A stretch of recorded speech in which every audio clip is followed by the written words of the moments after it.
Well, hello there, Mr. YouTubers. How you doing out there? This is Ghost Stories Told from the South. I'm your host with the most, Stephen LeBooth, here to tell you some creepy, scary stories. Well, this is episode 100, guys, and I am so pumped. So, can't believe it's been 100 fucking episodes, but I'll save it for the podcast. But this is the 100th episode, guys. I hope you enjoyed the video.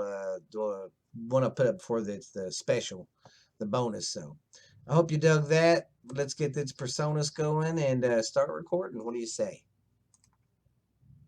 Well, hello, and welcome back to another scary episode of Ghost Stories Told from the South. I am your host, Stephen LeBooth, here with some scary stuff. And it's episode 100, guys. I can't fucking believe it. Episode 100, man. Wow.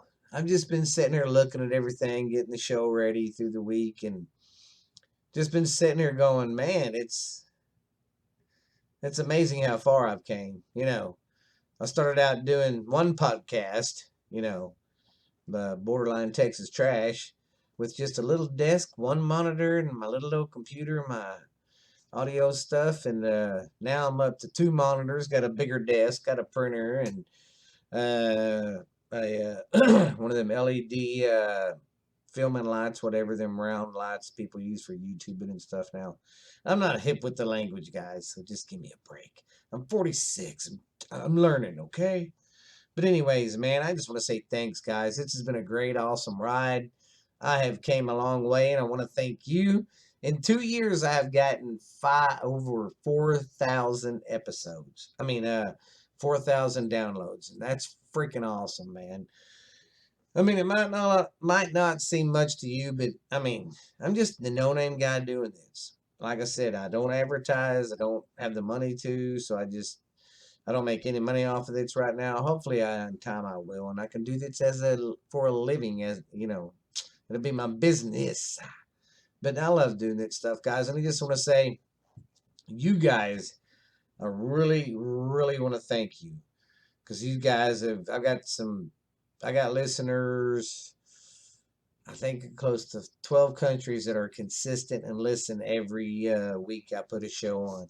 And to the people that listen all the time and follow the show, thank you very, very much. To the new guys here, I'm glad you're here, man. To the guys who've been here since day fucking one, I appreciate you all, man.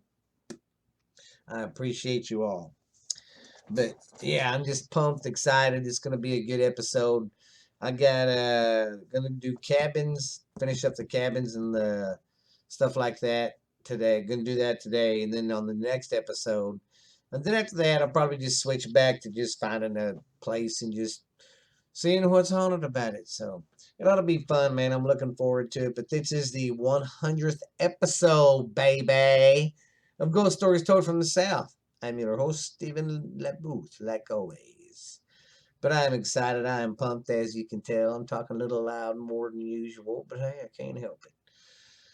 Well, let's see. Well, I guess we will get on with the getting on.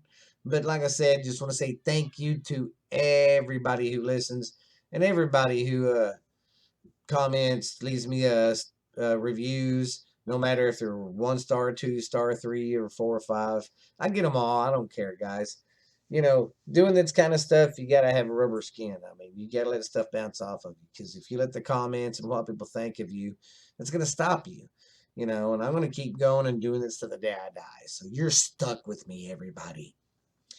But yeah, I've been trying to keep up with the Facebook and all that. I keep forgetting. So I'm going to update some more pics on that too. So yeah, I'm just so happy, guys. Y'all guys just make it awesome. 2 years though, man. 100 episodes. That's a lot of time, guys. Y'all don't understand how much time I got to put in, not just recording, sitting here talking. The hours I got to put in editing.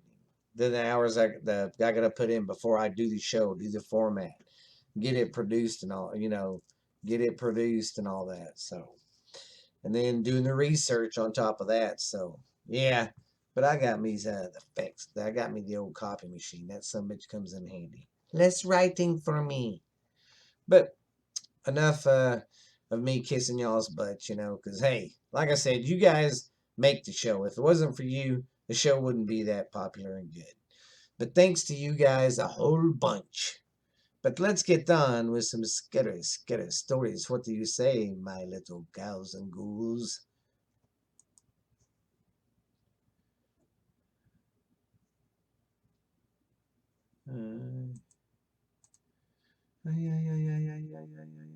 Oh, I'm sorry. Y'all are right there. Well, I'm getting my commercial. I just forgot where the hell I was. Had a brain fart. Okay. Commercial. All right. We got the commercial going. Now come over here. Go back to loops. And we're going to go to effects here.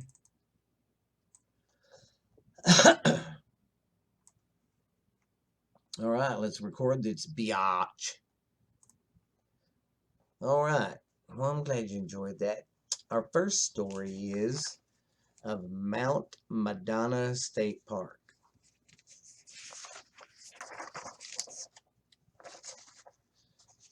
Mount Madonna State Park,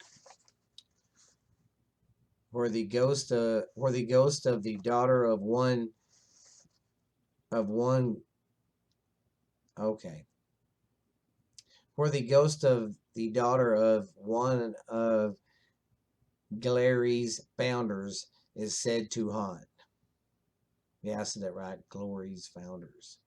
Okay.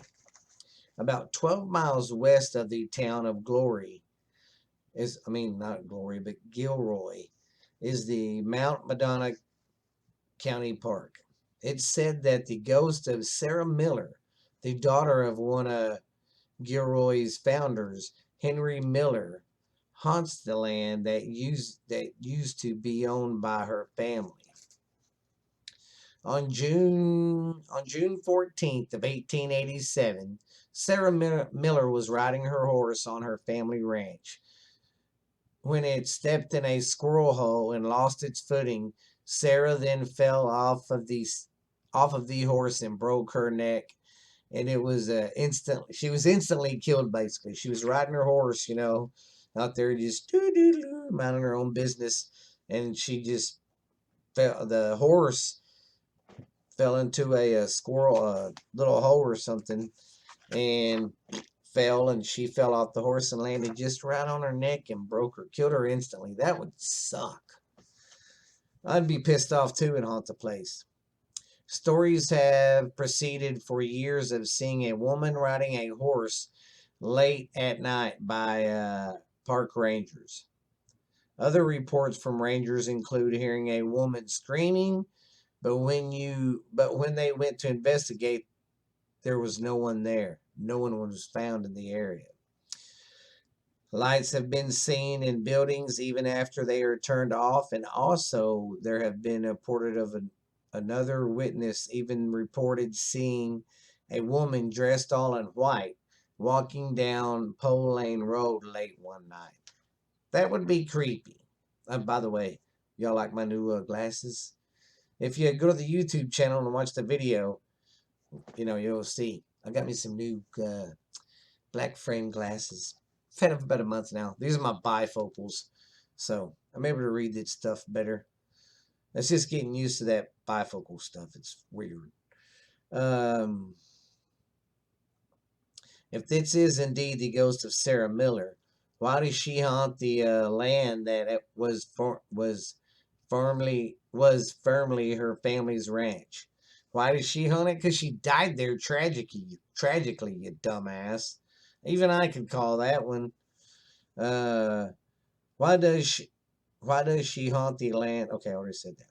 Perhaps she does not know she is dead and wanders around anonymously, not knowing of the sad truth. Excuse me. Or perhaps this is where she was the happiest in life and continues to stay there even in death. Now that makes sense too, because some people, they don't have to die there or something. They can just die and be tied to the place because that's where they felt the happiest. It's where their guard was down. Um, or perhaps this is where she was. Okay, I already said that. Okay, whatever the case may be given, the numerous sightings in Mount Madonna are something definitely, or it, let me try this again, guys. Given the numerous sightings at Mount Madonna's, something definitely is roaming the grounds late at night. Is it the ghost? Or is it the Bigfoot? Okay, I still got some more stuff on the Mount Madonna State Park is one of the haunted campsites in California, all because of a family who used to own the land. Of course, we heard the story about Sarah Miller and how she tragically died, but there's nothing really new on this one. Well, they said the Rangers has seen a woman. Visitors have seen a shadowy young woman roams the grounds in the evenings. So they do see a woman in shadows running around the campsites at night. And then in 2013, a family reported that their teenage daughter followed the apparition thinking she needed help. Upon returning, the teenager was unable to speak, apparently traumatized and unwilling or unable to talk about the experience. So, if you're ever camping out there and you see something in the woods late at night, don't be a jackass and go chase it. Just a little FYI. Little heads up there, boy.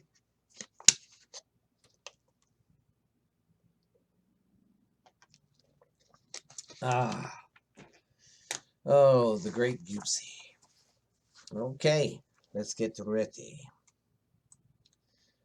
for our second story. How did everybody like that one? Did it make you jump? Ooh. All right.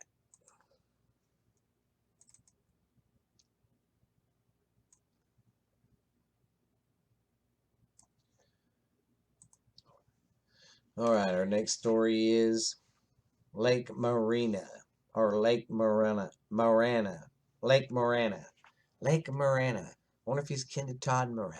No.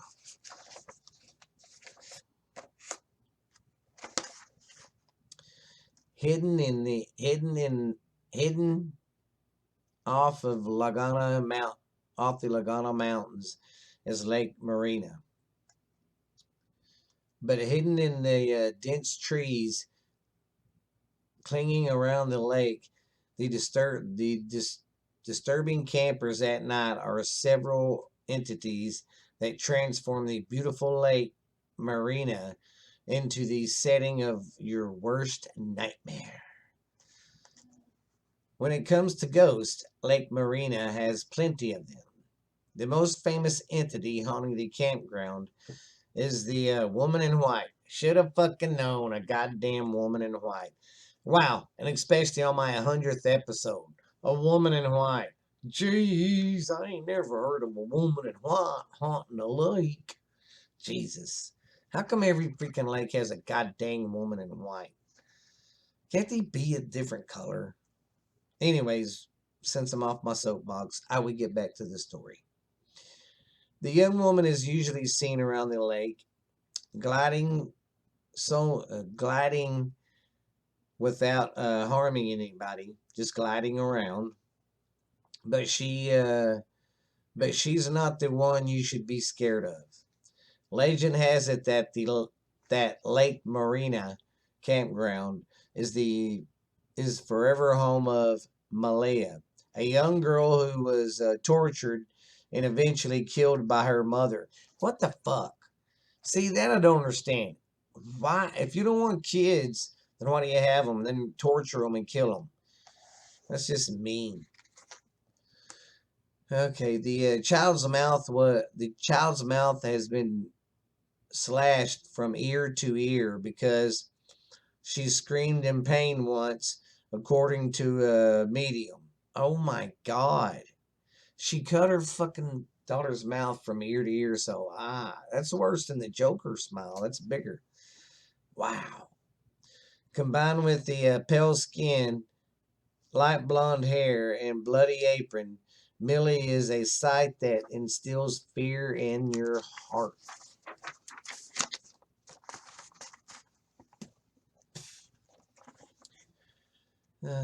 She also has a murderous aura, the result of claiming the lives of many campers. So if you feel sweet, trickly, if you feel like, if you feel like sweat trickling down your back, and then you're having, oh God, let me redo this. I'm so sorry, guys.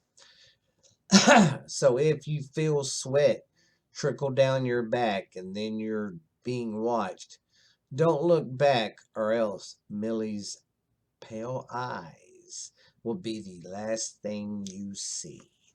I'm not going there camping because I don't want to fucking run into Millie. Millie, the woman in white. Okay. Millie, the woman in white, and the other ghost haunting Lake Morena campground may terrify you. But there are other entities that can make your heart stop in fear. These entities haunt the campground, waking up campers to the sounds of heavy footsteps, loud singing, and lively dancing. So they basically hear the ghost having a party. Alt, okay. Those who dare to peek outside despite the long shadows creeping on the outside of their tents never find a single marked incident or signs of activity. So basically, they hear all that stuff and they'll see like some of the shadows or something through their tent, stick their head out, nothing there. Uh, while the buildings these intended entities haunted have been demolished over the years, they refuse to move elsewhere. That means they will not go. They're like, this is my house, bitch. God, come on. Okay, what else we got on? Okay, once this stubborn entities is one of these stubborn entities is one that resided in the farmer's damn keeper's old house. A San Diego Union article published the story of a woman who stayed there in the 1980s only to be woken up by a poltergeist that had everything in the room floating around her. In the same place, many campers have been at the mercy of the entity, but now it's more terrifying than it was in the past. So, watch out going to Lake Monroe. Oh, wow. Okay, here's some more intel stuff about Lake. Lake Morena in Campo, California, is a man-made lake located off Highway 8, east in the outskirts of San Diego County. The lake, which is usually best known for its fishing and camping areas, has gained some mention from poltergeist activities, which frequently mention tales of ghosts or mysterious spiritual white lady. The two most common paranormal claims are the apparition of a ghostly young woman in a long white dress has been seen several times. On other occasions, multi-campers have heard heavy footsteps around their tents during the night and do not fade as someone is walking away but simply left and disappeared. So, yeah, when they go investigate it, like there's no one there. And then the San Diego Haunted Oh, this is just an article by the San Diego Haunted. The Lake Moreno area is alive in history and in Indian folklore, not all of which has been pleasant. The claims made by other websites may or may not be true. In either case, they do not directly substantize that the original claims of the Lake Morena's ghost. The best known written account of poltergeist activity dates back to the San Diego Union on October 26th of 1983 by Helen Schaefer. According to the San Diego Union article, Walter Stalker, a park volunteer, whoa.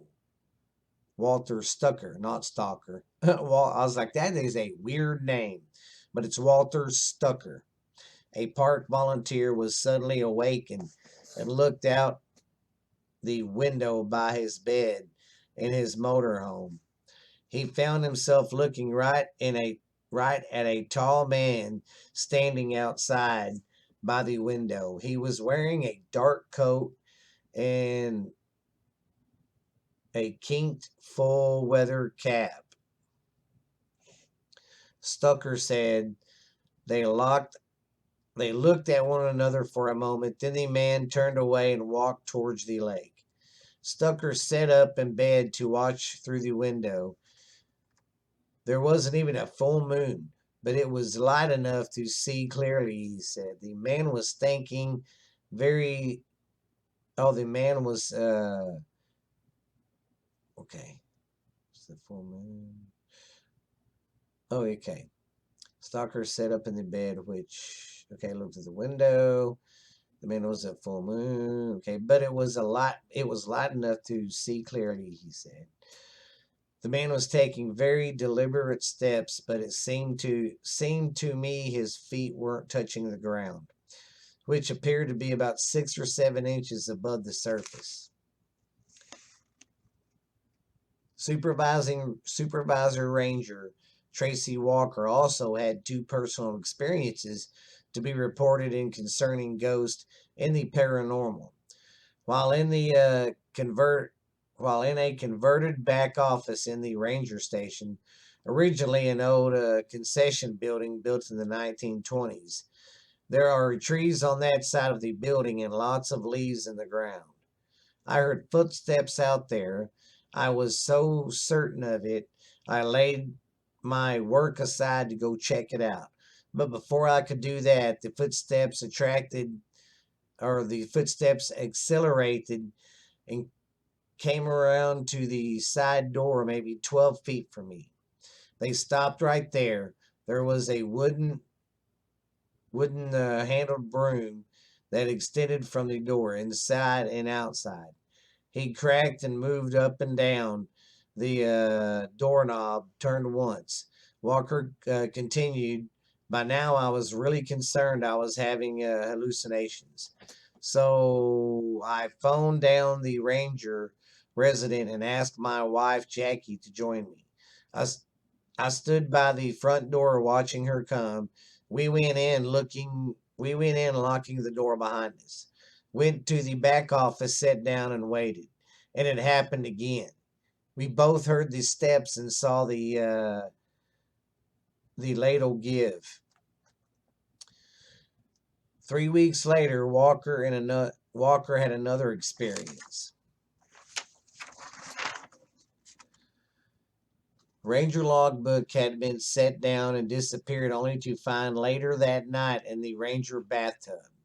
It isn't surprising that both Stucker and Walker were not the only two to experience the haunts at Lake Morena. Excuse me. In 1981, inside the Farmers Dam's Keep, a 50-year-old house, the first house structured to the building at the lake. On 2 occasions, the residents had overnight company, whom they put on the fold-out couch in the living room. The first guests were awoken by sounds of heavy footsteps walking around their bed. In the second occasion, a female was suddenly awakened, sat up in bed, floated back where she had first seen it, and it disappeared. She instantly she had been completely awoke for the rest of the night. Fast forward 30 years later, the question remains: is Lake Morena haunted? Garrett D. recounted to from Yelp.com in 2011 said, "It's haunted. Seriously, I read about it on the website. Over the first large patch of boulders west of the campground. I and a girl in white occasionally shows up to stare at folks in the middle of the night. There are other persons not so quiet to call the area haunted. They quickly point out the obvious fact that other campers either may want or accident may be to blame." So there's that place was pretty creepy. I really don't know what I would do if I was fucking out camping and got woke up by something like that, guys. I don't know what I would do. I'm not gonna lie. Alright, let me see if I got my next story ready. Which lake is it? Or which place is it? Camping. Camp to the end. Well, I hope everybody is really enjoying the show right now. My next one's going to be... Okay, so this has to be it. Okay, well, let's take a quick commercial break. I'm going to give me something to drink, and I'll be back.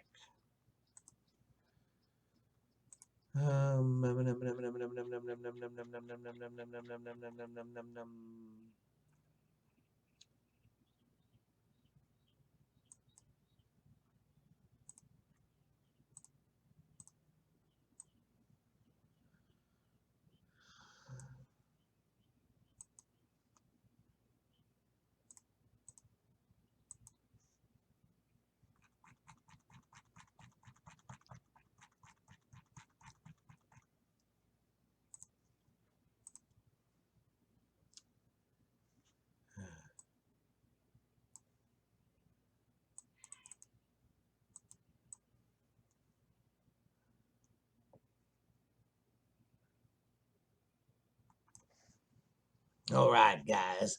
We're getting ready for the next story. Okay, ready? Go.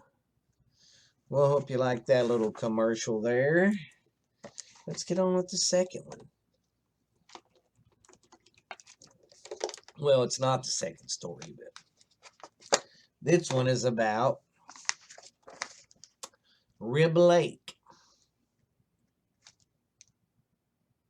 And it's in Wisconsin. Strange moans can be heard coming from the nearby cemetery. Figures appear and disappear. There are numerous rumors as the reason for the hauntings. Let's see what they are. Okay. Camping in the campground next to the lake, we decided to go for a walk to the pier. This is somebody's experience they had. That's what I'm trying to say here. It was a clear night in late June. I heard an approaching car, so we both moved to. Excuse me. We both moved to the right. An old car passed. I said, "How cool was that to see?" Then I looked to the right and heard someone laughing. What sounded like a mechanic working on a car. No one was there. We stood on the pier and looked at the lake. We turned and looked at a house in the distance and saw a man with coveralls and two others watching us. I waved hi to him, and the younger guy showed me a deformed hand. Then the youngest laughed, which scared my wife. When I turned around, no one was there. We ran back to the campsite, packed our stuff at 10 o'clock that night, and we never went back there again. Yeah, ain't that crazy? And there really wasn't a whole lot on this place either. So I guess what I need to do is start making a note of the ones that aren't very big and go back and try to really, really, really dig some digging on them. Yeah, because that one was a really short one. Don't worry, guys. We still have 1, 2, 3, 4 stories left. Yo, Gabba, Gabba. Okay.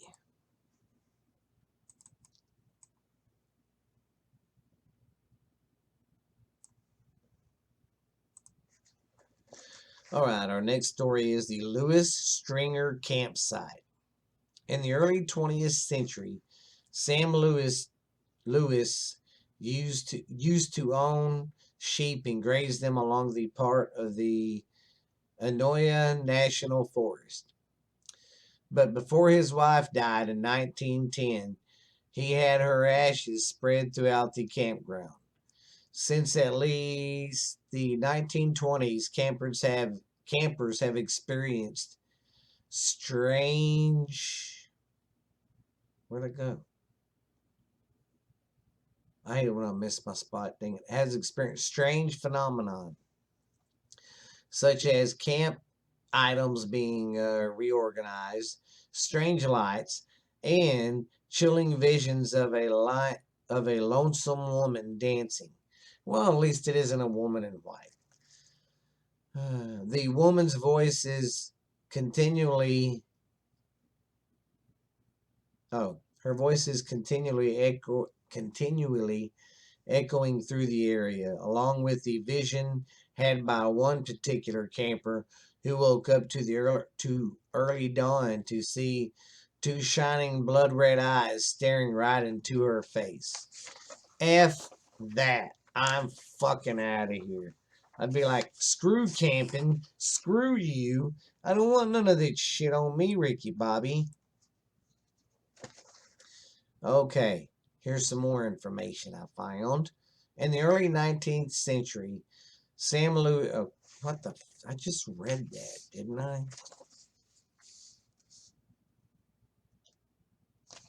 I don't know why, but I copied that son of a gun twice. Okay, here's some more news. Okay, located on the Kern Plateau in the Golden Trout Wilderness, this campsite is named the Sam Lewis and his wife, who raised sheep in the 19th century. And of course, this is the same thing. Spreads her ashes, puts them all over the place, and they start seeing stuff. See, I mean, people don't think that, nothing about crap like that. But yeah, that's why we get ghost stories, guys, because of the shit you pull. Okay, I got two more. This one's a really short one. And then we'll go on to our last story that's pretty meaty. Pretty meaty. Okay, the KO Campground is said to be haunted by a tricky poltergeist. The unseen spirit is known for getting into locked areas and moving objects around while campers are sleeping. One one family believed that they were the victims of theft until they saw a necklace moving on its own within their campsite. That's when I would have loaded up the RV and said, "We're fucking out of here." When confronted, the poltergeist is known for writing crud messages to campers, informing them that the mischief will always continue. So that's why you don't piss these guys off. Okay, now this one's a big juicy one. I am going to go to a little commercial and get a drink, and then we will get back to this one. It's pretty good.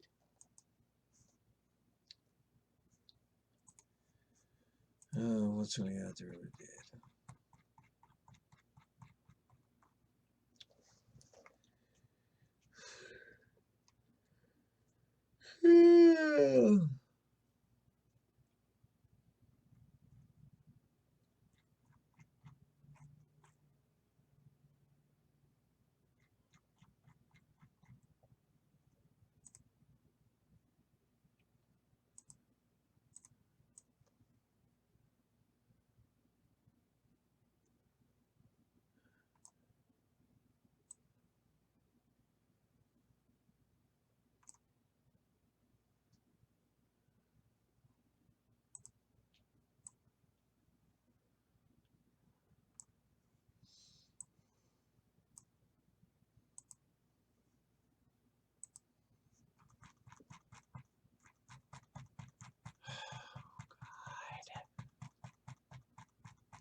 What are you doing?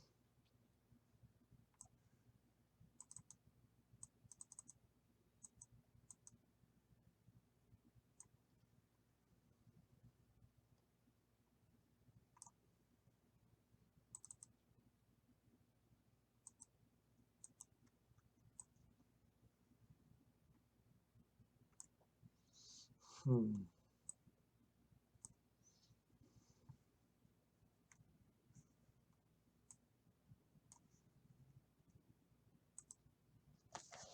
Well, our next story is about the Anza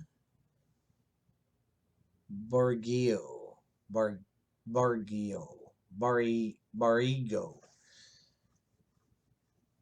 The Anza Borrego. The Anza Borrego. Okay, let's see here. What do we got?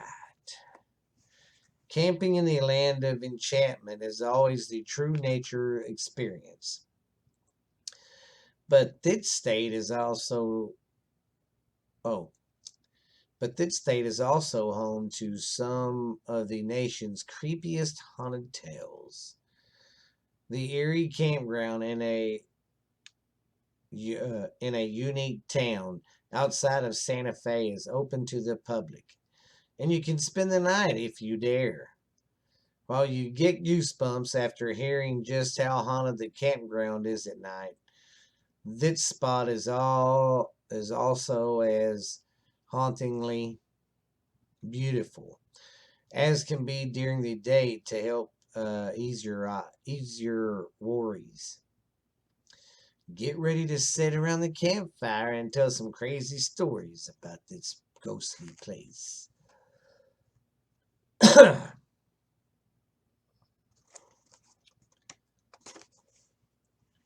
Sorry, my pages are stuck together.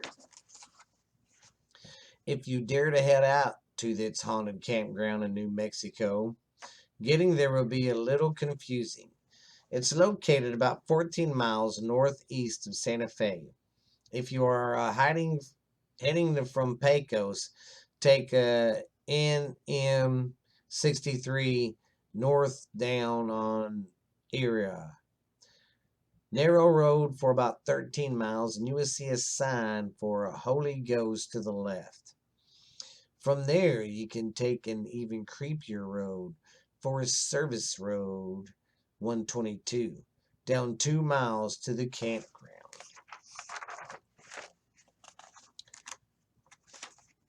Come on, God, I can't grab my pages. Some tales say that a priest killed the Pueblo people who settled on its land in the late 17th century. Others say that the priest was killed by the Pueblo people who were defending themselves. Either way, there may be the spirit of a Catholic priest among these trees.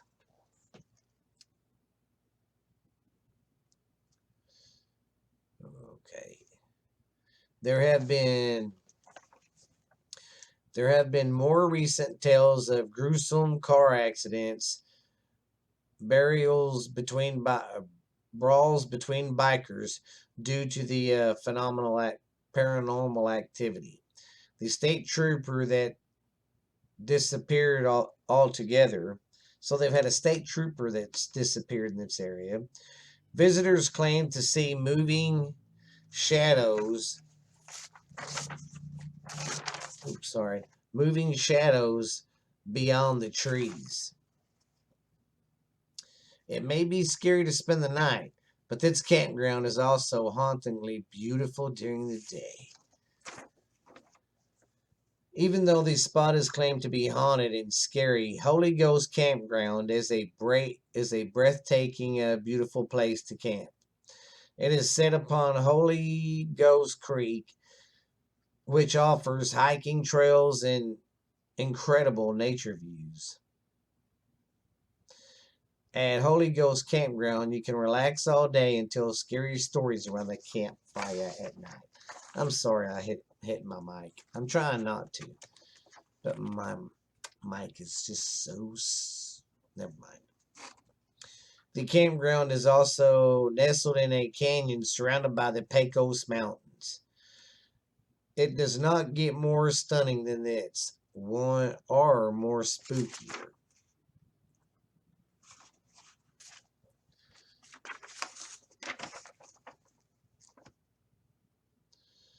Addressing the Forest Service Road of 121.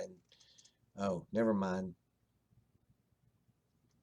Have you ever been? Okay, well, that's it for that place. That one wasn't pretty. That one wasn't too bad. But it never did say. I mean, that is pretty creepy, though. It might be haunted by a goddamn old priest that died there. So no one really knows how the priest died, but he died. Well, you know, back then, especially around that area, New Mexico and all that, they had a lot of the missions and stuff back then. So, yeah, that's what they would do back in the day. They'd come in with their missions and build them, you know, and then get the people to turn to their, you know, their beliefs and stuff. But I hope this one wasn't too scary for you. Just remember, just watch out where you go camping. You might see a woman in white. You might see a priest. Or you might see a guy with a deformed hand waving back at you going, "Hi, this is my good hand." So, yeah. But, yeah, we're going to close up the campground stories next week. Will be our last ones. And like I said, I'll probably just start just diving in, cramming down some just regular stuff. I haven't done regular shit in a while, so I'll probably do that. I haven't done nothing like that in a while, so yo gabba gabba. Sounds like a great plan to me. Or I might, when I get done with the campground stuff, I might start trying to find enough information and talk about one thing and really dig into it juicy and deep. I might do that, do one or two stories and make them really good and thick and juicy to scare you. But I hope you guys had fun today on the 100th episode. I'm so glad I got to enjoy it with you. Stephanie didn't make the day. She was going to, but she didn't come in. Too, she said hi, and she said thank you for listening to my dad's podcast. And then Lexi, bless her heart, she's just too busy working. She couldn't come by. She don't get off till late sometimes. She's learning to be a vet, so or a vet's assistant. I don't know. She's working got a job at a vet place, and she's gonna go to school. So she's doing good though, but she's got some scary stuff too. Like I said, haunting stuff follows us. I don't know why. But I just want to say thank you once again to all you guys for listening to me and downloading all this and giving me the good reviews and just listening. I mean, being a consecutive loyal listener that listens all the time, and I appreciate you guys because I got some good diehard fans out there. Sorry if I don't make it too scary, but I like talking about that stuff. I don't try to scare you with it, but you know, it does kind of spook me out because I like to listen to my ghost podcast when I'm doing the research on this to get in the spooky mood. And sometimes I do it and scare myself, you know. Sometimes I do it and the kids aren't here. So yeah, and I spook myself out. But hey, that's just the way I am. But I want to say thank you guys, and once again, 100 episode 100. It's fucking amazing. Didn't think I'd ever see 100. Didn't think no one thought there's gonna be 100, but there is, baby. So sounds pretty cool to me, man. But I'm glad you guys stopped by to listen today. Don't forget, check out our YouTube channel.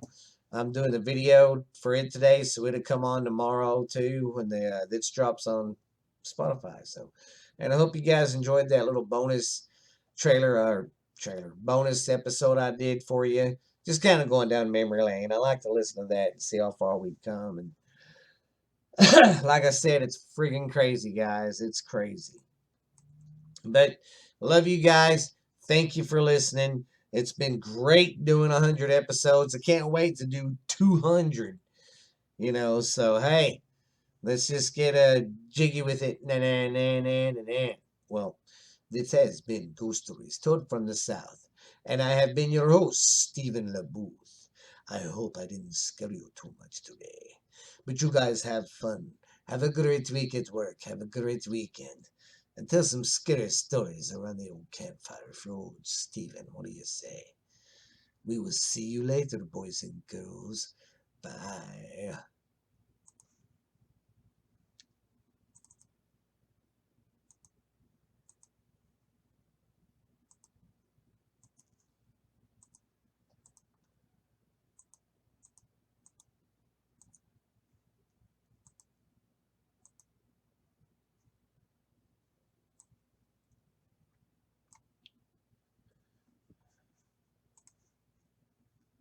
And I have been your host. Great week.